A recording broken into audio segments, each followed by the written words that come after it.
Hi. 3 years ago, I was sitting with my two friends in a bar discussing startup ideas. All of a sudden, my friend Tom, he asks me, Valdas, what do you love in your life? And I was just about to bite this juicy pork rib, barbecue rib. My answer was obvious. I love food. Great, we have food. And Pete, what do you love? And Pete was enjoying the same dish, except that I have paid for both of us. He answered, I like getting things for free. Bam, we have food, we have getting things for free.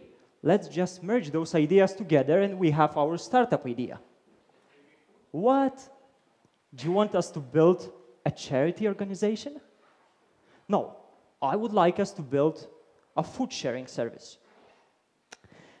I, as the only software developer, I started building the website. A few days later, Pete is calling me and he says, hey, listen, we have Facebook, we have Twitter. Let's just copy those, let's just rename, add different logo, and we have our website. What? Are you serious? It's not that simple. It should be done differently. Next day, Tom is calling and he says, hey, you know what? I have finished a book called Big Data, and you know what? We should definitely use big data in our startup. We don't even have a website. Why are you talking about big data? And to be honest, I was pretty sure that they are stupid. But when you are thinking that others are stupid, you are the stupid one. I was the only IT guy, and that was my responsibility to explain to them what's the complexity hidden behind software. What does it mean, big data, and what does it mean, scalability? And I failed to explain ideas. I failed to explain what I'm thinking about. Storytelling is used by the best motivational speakers like Tony Robbins. Storytelling is used by worldwide known CEOs like Steve Jobs, or a friend telling a joke to another friend. But this is not a stand-up comedy event, it's an agile conference. So how could we apply storytelling in our agile world, in our IT world? And yes, continuous integration is important. Test-driven development is crucial. But we tend to forget about basics. And the basics? In Agile Manifesto, it's written, individuals and interactions over tools and processes. And some software developers, they might say, it's all about setting up HipChat and Skype correctly. It's not about interacting face-to-face. But I believe that face-to-face interaction is still up to date, and it's something we should spend some time and get better at this. I started my career 6 years ago as a software developer, and 1.5 years I got new responsibilities as a team lead. And then I had to talk with the people on different organization levels. And I understood that presentation, which is really engaging for software developers, was totally useless for management. And the presentation that management liked was totally boring for software developers. That was the point in my life I decided to join an organization called Toastmasters. Toastmasters unites people from very different backgrounds: investment, sales, software development. And people were using stories. Someone was talking about investments, they used stories. And I thought, wait, I understood everything. I have no idea what investment is all about, but I was able to understand that. Could we use similar approach in IT, in software development? So in the next 30 minutes, I would like to discuss what I found and how to use storytelling technique in our software development world. Since I'm a huge fan of Simon Sinek, this is my presentation plan. At first, I would like to discuss why we should use storytelling, why storytelling could improve our lives. Then we will move into how we can do it, how to transform facts overfilled presentations with stories, and finally when. Because storytelling is not a silver bullet, and if you will start using everywhere, it will not work. Imagine a situation. Your manager asks you, Valdas, what's the status? And you respond, once upon a time, there was a kid. Stop, Valdas, not stories again, just facts. Are you on schedule or not? So I would like to discuss when storytelling could be applied. Why? The first item, it brings teams together, it brings people together. And to understand it, I have an example. It's multidisciplinary team. In multidisciplinary team, you have single team. People are sitting or working in one team. Instead, in different departments, they're actually working on the same feature all together. As a result, you have less documentation because everyone could ask anyone else. But then there is a different perspective. And you might say that this is actually the reason we have multidisciplinary teams, to find very unique solutions to problems, to think outside of the box. But on the other hand, you need to make sure that everyone understands what's going on. 1 year ago, we started Big Data Initiative. And we gathered a team of software developers, DevOps engineers, marketing specialists, and data scientists. Hadoop, hot stuff. Software developers were extremely happy because they started working with those really new tools. Data scientists, they were pretty sure that it will solve all their problems. And I noticed that software developers, especially juniors, they were really proud of technical details. They're coming to a meeting when marketing specialists are sitting and they know nothing about the code. And suddenly they start discussing what kind of refactoring they did. And you just can look into marketing specialist eyes and you see that they don't understand anything. Maybe DevOps engineer comes into a picture and he starts explaining Kerberos problems. Then everyone is just looking and, okay, when this meeting will end. I need to mention that this team was a distributed team. Some of us was sitting in Oslo, some of us sitting in Vilnius. And this context explaining thing was a story.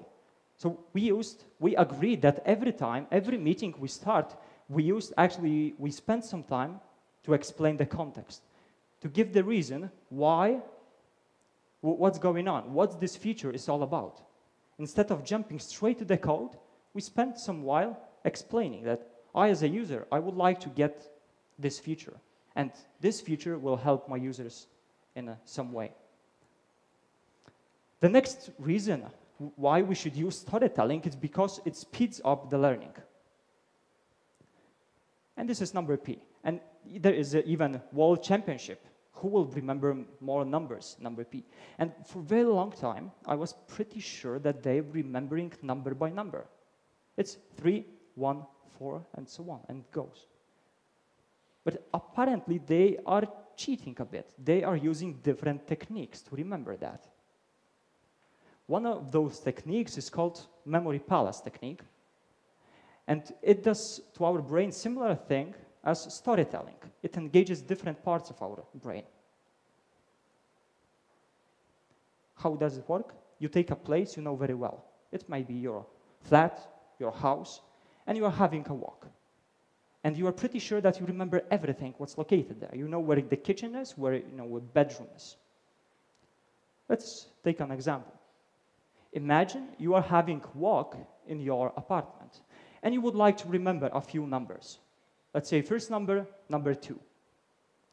You are opening your flat door, and the first item you see, it's a Terminator with 2 guns, which indicates that it's number 2. You walk further, and you see Mr. Satan, huge red guy standing in your kitchen, preparing some dinner. For me, Satan stands for number 6. Then you give a high five to a Satan. It's number 5. This is the way people are able to remember thousands digits of number P. And it engages similar parts of our brain as storytelling. If you would like to know more information about how storytelling could improve in memory, I engage all of you to take a look at this book, Moonwalking with Einstein. It's a great book, and you will be able to remember many, many things. Now, reason number 3. Storytelling keeps listeners engaged. A few weeks ago, I was preparing for Microsoft certification. I listened for many, many different tutorials. I read hundreds of pages for documentation, and I noticed one thing, that it's quite boring. This is attention curve, and it's time. At the beginning, every time, it's interesting. My attention, they got my attention. Maybe I will learn something new. But then, all of a sudden, it gets a lot of facts, and I got disconnected. It's not relevant for me. Then I pick up my phone. I started looking for some Facebook. Okay, there's nothing on Facebook. I go back. That's it, folks. It's not interesting. And someone said me, hey, maybe you were not motivated enough to look at this stuff. Maybe. But there is a great example how National Geographic does that. 2 weeks ago, my fiancé was watching National Geographic, a show about penguins. How penguins are able to survive those extreme conditions of minus 40 degrees. And there was a very interesting story. Apparently, how they lay eggs, later on, they save their legs on their fingers, on their feet, and with belly fat, they cover those eggs. And then you have conditions like plus 15 degrees, when outside you have minus 40. And I asked myself, Valdas, you spent 30 minutes watching how penguins reproduce. What's wrong with you? Yes, but that was a very engaging story. Penguins even had names. And Microsoft, if your tutorials were as half interesting as National Geographic ones, I would be the best Microsoft specialist in the world. And how this attention curve should look like. It's like a perfect heartbeat. You will not be able to keep attention all the time, but this key element here is to mix together facts and stories, just the way National Geographic does. Let's review it. The first item brings people together, it eases the learning, and it keeps people engaged. This is our why we should use storytelling. Now, how? We need to structure it. But how do you structure something that is very unique, that is very unique as a story? Because every story is different. Here I would like you to look at the structure of joke. Every joke has a setup. You explain situation, you explain what's going on, and then there's a punchline. You say something that was totally unexpected, and everyone is laughing. If you start with punchline, then we all know it will be just this low clap, and it's not funny. And a very similar structure should be applied with storytelling. There's this thing called ABT. ABT is a DNA of storytelling. And it stands for and, but, therefore. With and, you explain the situation, you connect a few facts, and then there is but. You say something that was totally unexpected, something that changes the way you thought before. And therefore, you show the solution. An example. There are 4 men in a room, and they seem calm. But one of them pulls out a gun. Therefore, somebody might get shot. Software developers decided to deploy changes at midnight. They gathered all the artifacts, all the scripts, and decided to push the button deploy. But deployment failed. And the only database backup was not available. Therefore, they had only 6 hours to solve this issue before users were back at work. In other ways, it's the mountain, it's the drama, the way Hollywood creates all the stories. You build up attention, you show how you overcame obstacles, and then you just explain how you solved it. Another structure is monomyth. I call it the Hobbit. You start in your home with something that is known to everyone, and then you go on a journey. You learn something new, you have an amazing adventure, and then you come back to a place that is known to everyone, and you show what you learn and what's the benefit of it. And the one I like most is spark lines. This one is used by politicians. It's reality and sudden spark. It could be different. Now it's not very good, but it could be like this. There's a process in our company I'm not happy about, but if you choose me, I will improve it. Next thing, in how we need to find a hero. And now I would like all of you to imagine the best movie you like, or the latest you saw. And now, remember, what's the main hero? In my case, it's Mark Watney from The Martian. Mark Watney was an amazing guy, and he survived on Mars. That was an incredible story. I was so engaged. Everything actually was about him. And that's the way Hollywood builds all the stories. There's a hero. That might be a guy, a robot, something else. But that's the way Hollywood creates the movies. Then, who's this guy? Yes. He's a science communicator, and he explains all this difficult stuff. Matt knows better, but all this difficult stuff about stars, about planets, about asteroids. And he has this very interesting style. When he talks about asteroids, he talks about people.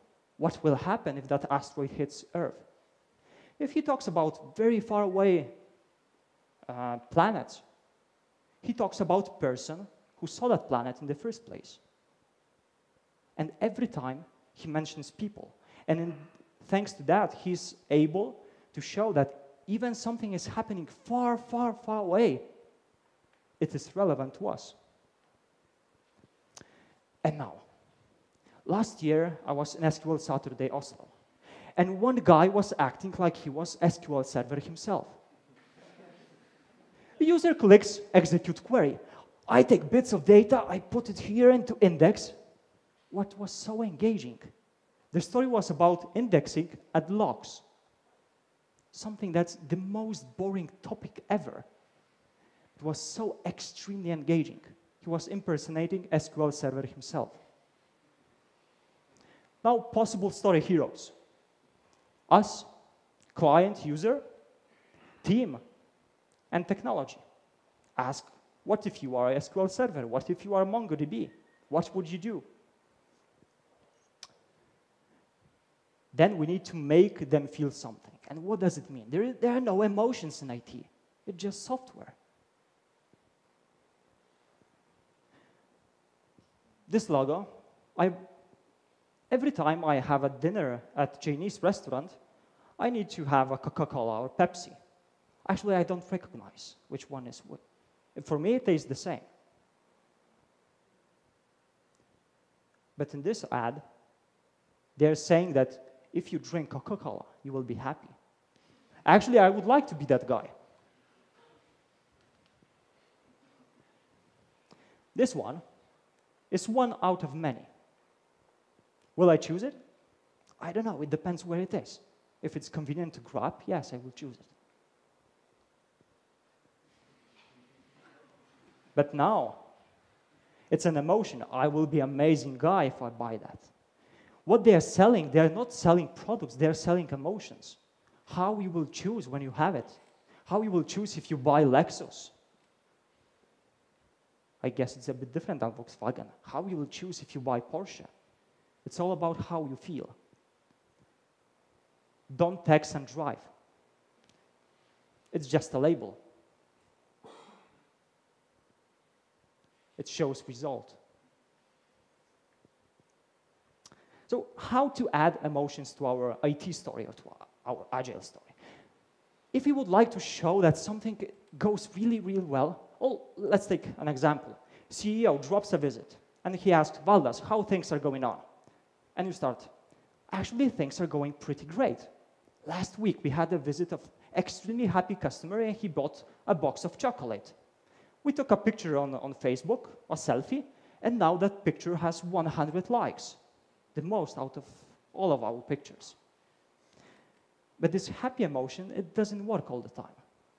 Sometimes you might say, hey, you will start using our software, you will be very happy, it works very fast. And a guy will respond, I'm happy now, it works fine. So then maybe you should choose different emotion. What if you say, if you will not start using this, if you will not start your big data initiative, your marketing will become a spam. Do you like getting spam? Do you like our users to get spam? You choose different emotion, you just choose different context, and your story could have different impact. Let's review how. Structure, hero, and emotions. Now, when? When could we use those stories? I was quite amazed by one article about user experience. And there is a company called Pixar. I believe many of you know about Pixar. And Pixar does great stuff with animated movies. But in addition to that, they are creating great software for animators. And they decided, instead of creating user guides or just creating documentation, they wanted to communicate with people the way their clients are working. So what's the usual work, how animators work? There is this thing called storyboards. Every animation starts with storyboards. Instead of describing everything, you are making a few pictures, a few scenes. After that, companies like Facebook, Airbnb, they started using the same, even though they are not into animations. How does it look like? This is an example of IKEA app. At first, we need to know where IKEA is located. We have a map. Then we arrive at IKEA. We find where the product is located. And finally, we make a purchase. How is it that different? Your user understands it better, and your development team knows the story so that they can understand better what they are actually building. In other words, storytelling in user experience, thanks to storytelling, you can talk in a way your users could understand. And user experience actually is a very broad field. You need to talk with architects, with designers, with developers. So storytelling is a way to ensure everyone is on the same page. Storytelling could help to create amazing user experience. Data storytelling. A few weeks ago, I found very interesting job ad on LinkedIn. Apparently, data storyteller, people or companies are looking for data storytellers.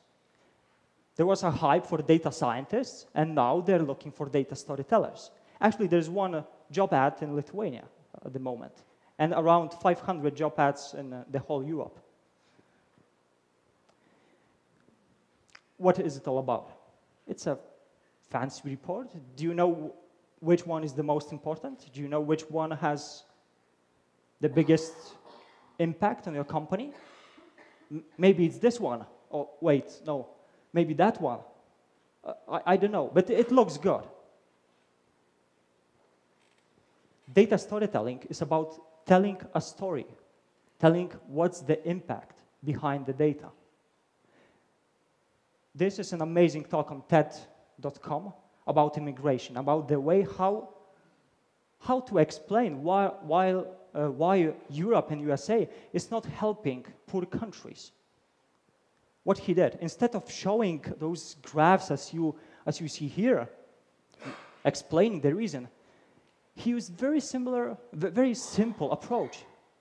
He compared millions of people to one gumball. Imagine, Europe and USA, each year they are able to help just one gumball, just 1 million.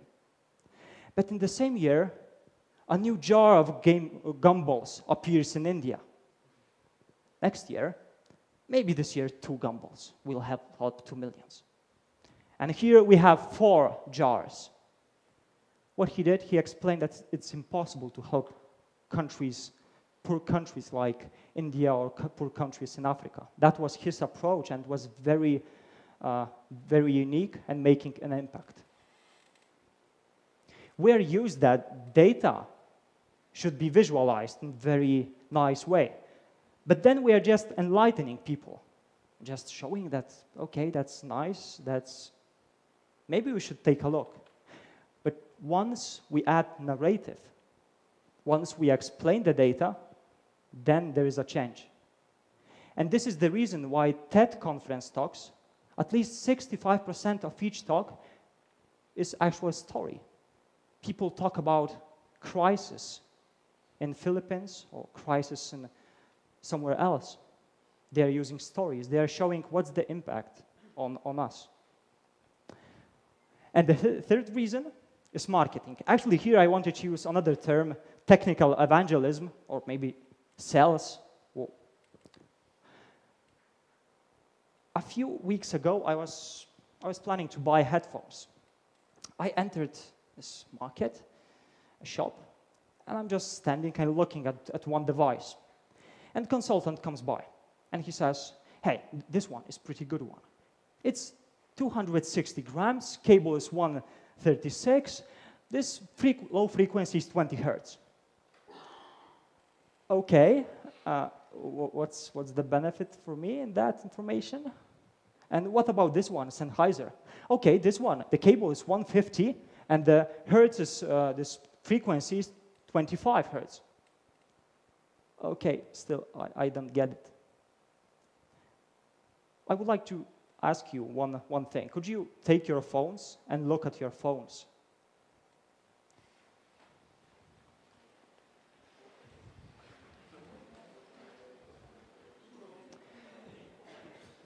And now let's think about specs, about features.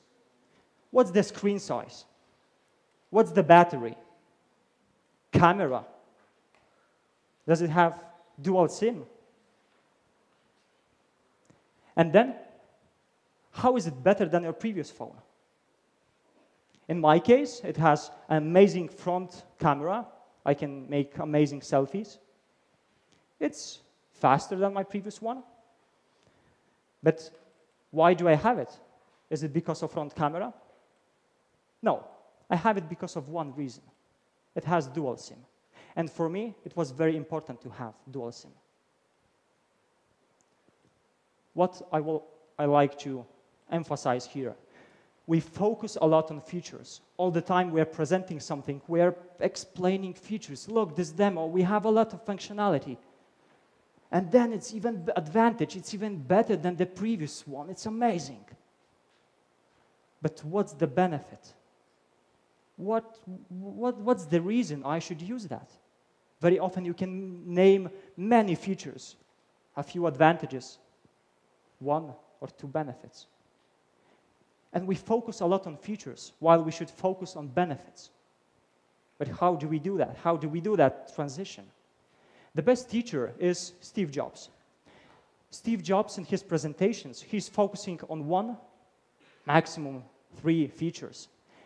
And he was explaining those features in the way that everyone thought that it will change their lives forever.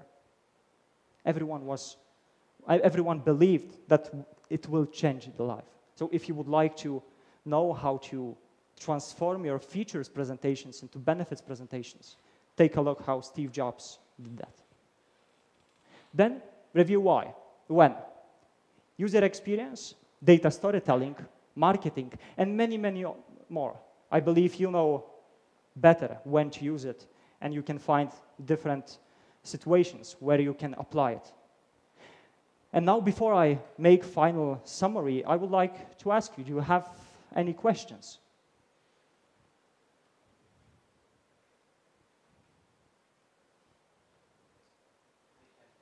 Yes.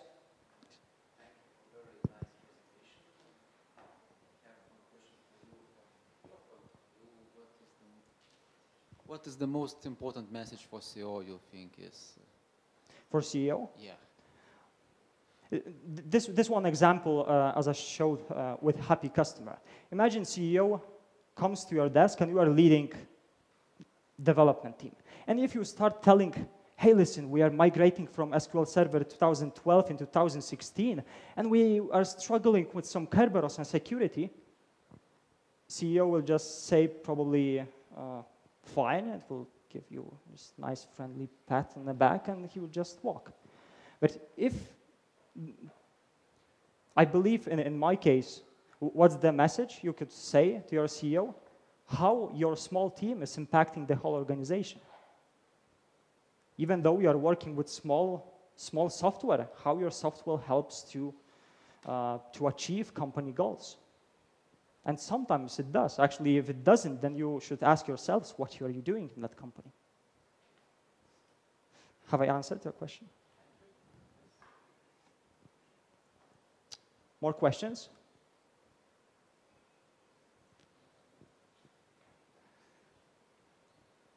Then I would like to ask you another question. What defines a true professional? In the beginning, I mentioned this story about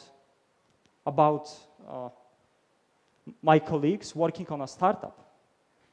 And I was not able to explain to them what's the complexity hidden behind the software. And how do you do that? In Stack Overflow, I found an amazing example. They compared software development to a process, how to prepare a cup of tea.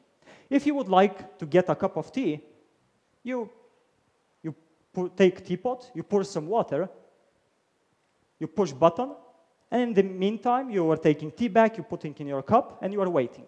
Light goes off. Here's your cup of tea. If you apply the same process for software development, it will look like you take 2 software developers, you supply them with beer and pizzas, and you get in 2 weeks a website. Except that things are not that simple. Let's go back to making tea. Imagine you would like to pour some water, but there is no water. Okay, you run to a shop, you buy some water, but then there is no electricity. Okay, you will not get tea. In software, users don't care. They expect software to be up and running all the time. How do you explain that? But the example I love most about tea, imagine I'm preparing tea and I'm saying, hey, this is extremely hot cup of tea. Be careful. And Matt just drinks like that and starts screaming because it was extremely hot cup of tea. Whose fault was that? Was it mine? I told him it was extremely hot. In software, there is this thing, foolproof thing. Even when you click delete, you get confirmation. And after that, in some services, you need to retype name because software needs to be foolproof all the time. And suddenly, of a process that simple as a tea preparation, you have something really complex. And what defines a true professional? I believe true professional is not the one using terms no one is able to understand. The real professional is the one using metaphors, examples, and stories. Everyone can understand and make use of it. So my message is, use stories over features. Thank you.